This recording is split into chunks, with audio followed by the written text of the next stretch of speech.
आज हामी टिएमआरको बारेमा कुरा गर्दैछौँ।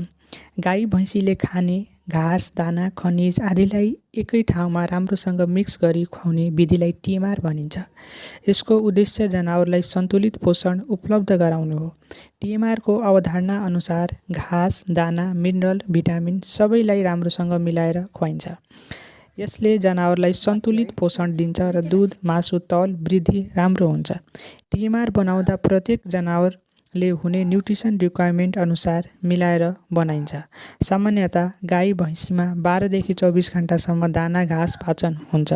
यदि दाना घाँस छुट्टै छुट्टै खुवाइयो भने सेलेक्टिभ फिडिङ हुन्छ, तर टिएमआरमा सबै कुरा एकैचोटि मिक्स भएकोले यस्तो समस्या हुँदैन।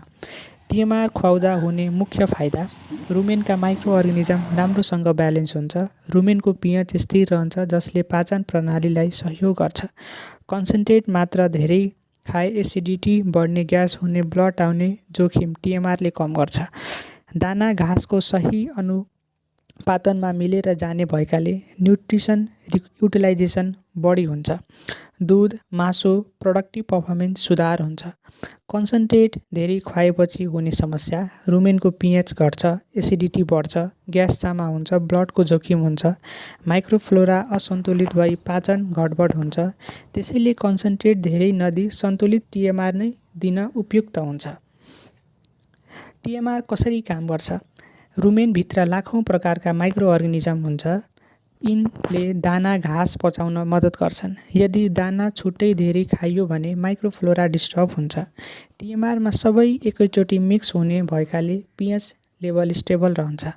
यसले जनावरको पाचन स्वास्थ्य र प्रोडक्टिभ क्यापासिटी दुवै बढाउँछ। निष्कर्ष: रुमिनेन्ट जनावर गाई भैँसी भेडा बाख्राको लागि टिएमआर उत्तम सुरक्षित सन्तुलित र आर्थिक खुराक प्रणाली हो। यसले रुमेनको pH digestion microflora energy balance सबैलाई नियन्त्रण राख्दछ। धन्यवाद।